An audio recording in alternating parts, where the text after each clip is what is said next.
ওম নমঃ শিৱায় পুনৰবাৰ স্বাগতম জনাইছোঁ আপোনালোকক অন্য এটি নতুন ভিডিঅ'লৈ এনেকুৱা ধৰণৰ ভিডিঅ'বোৰ পাই থাকিবলৈ চেনেলটো ছাবস্ক্ৰাইব কৰি ল'বলৈ নাপাহৰিব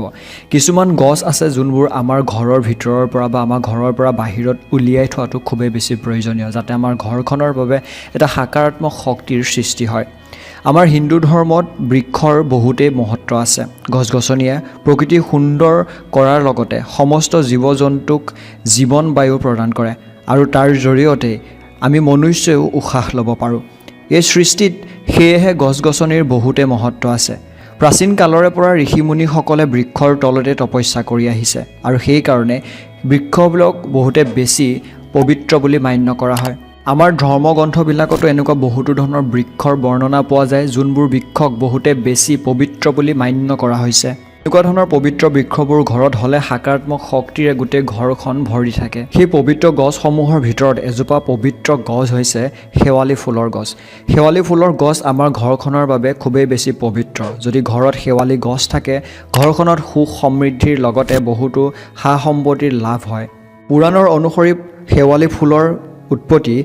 সাগৰ মন্থনৰ সময়ত হৈছিলে আৰু দেৱৰাজ ইন্দ্ৰৰ স্বৰ্গত এই শেৱালি ফুলৰ অৱস্থিতি আছে বা শেৱালি ফুল আছে আৰু সেই কাৰণে ইন্দ্ৰ দেৱতাৰ ওপৰত মা লক্ষ্মীৰ কৃপা সদায় থাকে সেই কাৰণে ঘৰৰ সন্মুখত শেৱালি ফুল থকাটো খুবেই বেছি পবিত্ৰ এই গছজোপা মা লক্ষ্মীৰ প্ৰিয় গছ এইটো কোৱা হয় যোনসকলৰ ঘৰৰ সন্মুখত শেৱালি ফুলৰ গছ আছে সেই ঘৰত মা লক্ষ্মীৰ সদায় আগমন ঘটে আৰু ধন ধানেৰে সেই ঘৰখন ভৰাই তোলে এনেকুৱা ঘৰত ব্যক্তিসকল কেতিয়াও খুব বেছি ডাঙৰ বেমাৰ আজাৰত নুভুগে সদায় এটা সুখৰ জীৱন যাপন কৰিব পাৰে কিন্তু আমাৰ গ্ৰন্থসমূহত এনেকুৱা কিছুমান বৃক্ষৰ কথাও উল্লেখ কৰিছে যোনবোৰ বৃক্ষ আমাৰ ঘৰখনত থকাটো বা আমাৰ ঘৰত ৰখাটো একেবাৰে অনুচিত যাৰ জৰিয়তে ঘৰখনৰ বাবে এটা নকাৰাত্মক শক্তিৰ সৃষ্টি হয় প্ৰাচীন গ্ৰন্থসমূহৰ অনুসৰি এই গছসমূহত বেয়া শক্তিৰ উৎপত্তি থাকে যদি আপুনি আপোনাৰ ঘৰত এনেকুৱা ধৰণৰ বৃক্ষসমূহ ৰোপণ কৰে তেন্তে হ'লে আৰ্থিকৰ লগতে মানসিকভাৱেও অশান্তিত ভুগিবলগীয়া হয় এনেকুৱা বৃক্ষসমূহে ঘৰখনত নকাৰাত্মক শক্তিৰ বেছিকৈ সৃষ্টি কৰে লগতে ইয়াৰ জৰিয়তে বা ইয়াৰ কাৰণে ঘৰখনৰ মানুহখিনিৰ মাজতে মোকামিলা নোহোৱা হয় আৰু তেওঁলোকৰ মাজতে এটা বেয়া কাজিয়া পেচাল বা তৰ্ক বিতৰ্কৰ সৃষ্টি হ'বলৈ ধৰে এই ভিডিঅ'টোত আপোনালোকক তেনেকুৱা কিছুমান বৃক্ষৰ বিষয়ে জনাম বহুতো ভিডিঅ'ত মই আপোনালোকক জনাইছোঁ কিন্তু আজি যি কেইজোপা গছৰ বিষয়ে জনাম সেই কেইজোপা গছ অলপমান বেলেগ ধৰণৰ হয় প্ৰথমবিধ বৃক্ষ বা গছ হৈছে কাঁইট থকা গছ যিকোনো কাঁইট থকা গছ আপোনাৰ ঘৰৰ ভিতৰত ৰখাটো ঘৰখনৰ মানুহখিনিৰ কাৰণে স্বাস্থ্যৰ ওপৰত এটা বেয়া প্ৰভাৱ পেলায় ঘৰৰ ভিতৰত কেতিয়াও কাঁইট থকা গছ ৰাখিব নালাগে ধাৰ্মিক কথা অনুসৰি যদি চাবলৈ যোৱা যায় ঘৰৰ ভিতৰত কাঁইট থকা গছ ৰাখিলে ঘৰখনৰ মানুহখিনিৰ মাজতে বেয়া পোৱাপুই বা কাজিয়া পেচালৰ দৰে কাণ্ডখিনি সংঘটিত হ'বলৈ ধৰে তাৰ জৰিয়তে ঘৰখনৰ বাতাবৰণত যথেষ্ট বেয়া প্ৰভাৱ পৰে তাৰ উপৰি ঘৰখনৰ ভিতৰত যদি তেনেকুৱা ধৰণৰ কাঁইট থকা গছ ৰাখে ঘৰত থকা সৰু ল'ৰা-ছোৱালীৰ ক্ষেত্ৰতো সেয়া বেয়া হয় সেইকাৰণে কেতিয়াও ঘৰৰ ভিতৰত কাঁইট থকা বৃক্ষ কেতিয়াও ৰোপণ কৰিব নালাগে যাৰ জৰিয়তে ঘৰখনৰ কাৰণে বেয়া আৰু লগতে মা লক্ষ্মীৰো কেতিয়াও আগমন নঘটে এনেকুৱা ধৰণৰ ঘৰখনত কিন্তু এনেকুৱা নহয় যে ঘৰৰ বাহিৰত ৰাখিব নোৱাৰে ঘৰৰ বাহিৰত ৰাখিব পাৰে কিন্তু ভিতৰত ৰখাটো অশুভ বুলি কৈছে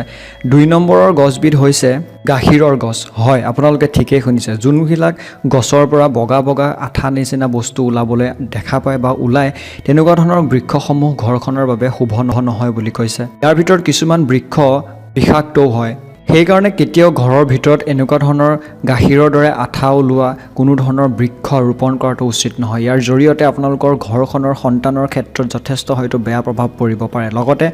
ঘৰখনৰ কাৰণেও বেয়া এটা প্ৰভাৱ পৰে এইটো বিশ্বাস কৰা হয় যে এনেকুৱা ধৰণৰ বৃক্ষসমূহত যোনবোৰ দূষিত অপ্সৰা আছে অৰ্থাৎ যোনবোৰ অপ্সৰাক সাও দি থৈছে তেনেকুৱা ধৰণৰ অপ্সৰাৰ বাস কৰে বুলি কোৱা হয় এনেকুৱা ধৰণৰ বৃক্ষ ঘৰত থাকিলে ঘৰখনত স্বামী স্ত্ৰীৰ মাজত বিবাদৰ সৃষ্টি হ'বলৈ ধৰে আৰু লগতে সন্তানৰ মনো পঢ়া শুনাত বেছিকৈ নবহে ইয়াৰ জৰিয়তে সেইকাৰণে এনেকুৱা ধৰণৰ বগা গাখীৰৰ দৰে ওলোৱা আঠা ওলোৱা কোনো ধৰণৰ বৃক্ষ ঘৰৰ ভিতৰত ৰোপণ কৰাটো উচিত নহয় ইয়াৰ পিছৰ বৃক্ষবিধ হৈছে বগৰী গছ খাবলৈ মিঠা হয় ঠিকেই কিন্তু বগৰী গছ যদি ঘৰৰ দুৱাৰমুখৰ সন্মুখত থাকে তেন্তে হ'লে সেয়া ঘৰখনৰ বাবে একেবাৰে অশুভ বুলি কৈছে যদি ঘৰৰ সন্মুখত বগৰী গছ আছে তেন্তে হ'লে সেই বগৰী গছ তুৰন্তে আপোনালোকে আঁতৰাই পেলোৱাটো প্ৰয়োজনীয় কাৰণ এই গছজোপাক বহুতে বেছি নকাৰাত্মক এজোপা গছ বুলি মান্য কৰা হয় বাস্তুশাস্ত্ৰৰ অনুসৰি বগৰী গছত সকলোতকৈ বেছি বেয়া শক্তিৰ বাস কৰে বুলি বিশ্বাস কৰা হয় এইটো বিশ্বাস কৰা হয় যে ঘৰৰ সন্মুখত যদি বগৰীৰ গছ থাকে তেন্তে হ'লে ঘৰখনৰ মুখ্য ব্যক্তিগৰাকীয়ে বহুতো ধৰণৰ আৰ্থিক সমস্যাৰে ভুগিবলগীয়া হয় ইয়াৰ জৰিয়তে বেপাৰতো যথেষ্ট লোকচান হোৱা দেখিবলৈ পোৱা যায় ঘৰখনৰ মানুহখিনি সদায় অশান্তিত থকা দেখিবলৈ পায় লগতে ঘৰখনৰ মানুহখিনিৰ মাজত টকা পইচাক লৈ পেলাই সদায় এটা খেলিমেলি হোৱা দেখিবলৈ পোৱা যায় এই কাৰণে যদি আপোনাৰ ঘৰৰ সন্মুখত বগৰীৰ গছ আছে নিশ্চয়কৈ সেই গছ আঁতৰাই পেলোৱাটো প্ৰয়োজনীয় ইয়াৰ পিছৰ বৃক্ষবিধ হৈছে বক গছ হয় বক গছ কেতিয়াও আমাৰ ঘৰৰ সন্মুখত থকাটো একেবাৰে উচিত নহয় বুলি কৈছে এজোপা কাঁইটেৰে ভৰা গছ যিজোপা ডাঙৰ হৈ বহুত এটা ডাঙৰ গছ হৈ পৰে সেইকাৰণে এনেকুৱা ধৰণৰ বক গছ ঘৰৰ সন্মুখত কেতিয়াও লগোৱাটো কোনো ধৰণৰ প্ৰশ্নই আহি নপৰে কিন্তু যদি ভুলতে কেতিয়াবা আপোনাৰ ঘৰৰ সন্মুখত এই গছজোপা উৎপন্ন হোৱা দেখিবলৈ পায় নিশ্চয়কৈ সেই গছজোপা ঘৰৰ সন্মুখৰ পৰা আঁতৰাই বেলেগত ৰুই দিয়াব বা আঁতৰাই পেলাবলৈ চেষ্টা কৰিব বাস্তুশাস্ত্ৰ অনুসৰি এনেকুৱা ধৰণৰ বৃক্ষ আমাৰ ঘৰখনৰ বাবে একেবাৰে শুভ নহয় লগতে ইয়াৰ কাঁইতেও যথেষ্ট এটা বেয়া আঘাতহে কৰিব পাৰে এই গছজোপা ঘৰৰ সন্মুখত থাকিলে ঘৰখনৰ মানুহখিনিৰ মাজত স্বাস্থ্যৰ কিছু ধৰণৰ বেয়া পৰিস্থিতি দেখিবলৈ পোৱা যায় এই বক গছৰ যদিও আয়ুৰ্বেদিক বহুতো গুণ আছে কিন্তু ঘৰৰ সন্মুখত হোৱাটো বাস্তুশাস্ত্ৰ অনুসৰি শুভ নহয় বুলি কৈছে এই গছসমূহ সদায় জংঘলত থকাটোৱে বেছি প্ৰয়োজনীয় যদি আপোনাৰ ঘৰৰ সন্মুখত থাকে তেন্তে হ'লে মা লক্ষ্মীৰ কেতিয়াও আপোনাৰ ঘৰখনলৈ আগমন নঘটে মা লক্ষ্মী সদায় সুগন্ধিদায়ক ফুলৰ জৰিয়তেহে ঘৰখনলৈ আগমন ঘটে আৰু ইয়াৰ উপৰি এই গছজোপাত যথেষ্ট পৰিমাণৰ নাকাৰাত্মক শক্তিৰ ঊৰ্জা দেখিবলৈ পোৱা যায় যাৰ কাৰণে এই গছজোপা ঘৰৰ সন্মুখত ৰখাটো একেবাৰে উচিত নহয় ইয়াৰ পিছৰ বৃক্ষবিধ হৈছে খেজুৰৰ গছ দেখিবলৈ কিন্তু খুব সুন্দৰ হয় তথাপিতো এই গছজোপা ঘৰত ৰোপণ কৰাটো একেবাৰে উচিত নহয় বুলি কৈছে খেজুৰৰ গছ যদি ঘৰৰ সন্মুখত থাকে তেন্তে হ'লে ইয়াৰ জৰিয়তে ঘৰখনলৈ এটা বেয়া শক্তিহে উৎপন্ন কৰে সেই তেনেকুৱা ধৰণৰ ঘৰত কেতিয়াও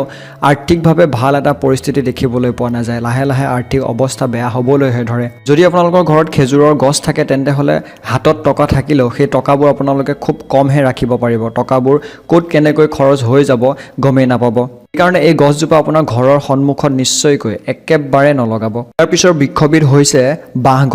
বাঁহ গছ দেখিবলৈ বা বাঁহ গছ হয়তো শুৱনি বুলিয়ে কোৱা হয় কিন্তু এই বাঁহ গছ কেতিয়াও আমাৰ ঘৰৰ সন্মুখত ৰোপণ কৰাটো উচিত নহয় কাৰণ বাঁহ গছজোপাক সদায় মৃত্যুৰ পিছতহে ব্যৱহাৰ কৰিবলৈ লোৱা হয় বুলি কোৱা হৈছে অৰ্থাৎ যেতিয়া এজন ব্যক্তিৰ মৃত্যু হয় তেতিয়া সেই ব্যক্তিজনক বাঁহৰ ওপৰতে শুৱাই তেওঁক খৰি দিয়া হয় গতিকে এই বাঁহ গছজোপা ঘৰৰ সন্মুখত থকাটো উচিত নহয় ঘৰৰ আশে-পাশে বা ঘৰৰ পিছফালে থকাটো কোনো ধৰণৰ বেয়া প্ৰভাৱ নপৰে কিন্তু সন্মুখত কেতিয়াও হ'ব নালাগে ইয়াৰ পিছৰ বৃক্ষবিধ হৈছে বনচাই গছ কেতিয়াও ঘৰৰ ভিতৰত ৰাখিব নালাগে বা কেতিয়াও বনচাই গছ ঘৰৰ সন্মুখত ৰাখিব নালাগে ইয়াৰ জৰিয়তে ঘৰখনৰ বাবে এটা নাকাৰাত্মক শক্তিৰ প্ৰৱেশ ঘটে যাৰ জৰিয়তে ঘৰখনত অশান্তিৰ সৃষ্টি হ'বলৈ ধৰে ঘৰখনৰ মানুহখিনিৰ মাজত এটা মতানৈক্যৰ সৃষ্টি লাহে লাহে বেছি হোৱা দেখিবলৈ পাব ইয়াৰ পিছৰ গছবিধ হৈছে যে তেতেলী গছ খাবলৈ খুবেই বেছি ভাল লাগে টেঙা হয় কিন্তু এই গছজোপা ঘৰত থকাটো খুবেই বেছি বেয়া বুলি কৈছে এইটো বিশ্বাস কৰা হয় যে তেতেলী গছত বেয়া শক্তিৰ বেছিকৈ আগমন ঘটে বা বেছিকৈ বাস হয় যোনখন ঘৰত তেতেলীৰ গছ থাকে সেই গছজোপা থকা মানুহ ঘৰত কেতিয়াও জীৱনত ভাল এটা উন্নতি হোৱা দেখিবলৈ পোৱা নাযায় হয়তো আপুনি দেখিবলৈ পায় যে যোনসকলৰ ঘৰৰ সন্মুখত তেতেলীৰ গছ আছে তেওঁলোকৰ ঘৰখনত কাজিয়া পেচাল বা অশান্তিবোৰ বেছি হোৱা দেখিবলৈ পোৱা যায় এনেকুৱা ঘৰৰ মানুহখিনি সদায় হয়তো কিবা নহয় কিবা সৰু সুৰা হ'লেও বেমাৰত পৰি থকা দেখিবলৈ পোৱা যায় তেওঁলোকৰ ঘৰটো যেনেকৈ থাকে তেনেকুৱাই হৈ থাকে অৰ্থাৎ তাতোতকৈ বেছি উন্নতি বা অৱনতি দেখিবলৈ পাব পাৰে কিন্তু উন্নতি হয়তো দেখিবলৈ পোৱা নাযায় সেইকাৰণে আপোনাৰ ঘৰৰ সন্মুখতো কেতিয়াও তেতেলী গছ ৰোপণ নকৰিব ঘৰৰ আশে-পাশে বা ঘৰৰ পৰা বেছি যিমান পাৰে দূৰৈত ৰুবলৈ চেষ্টা কৰিব এই ভিডিঅ'টোৰ জৰিয়তে আশা কৰিলোঁ আপোনালোকে কিবা এটা নহয় কিবা এটা শিকিবলৈ পালে পুনৰ লগৰ আশাৰে এই মুহূৰ্তত আপোনালোকৰ পৰা বিদায় মাগিছোঁ ওম নমঃ শিৱায় ধন্যবাদ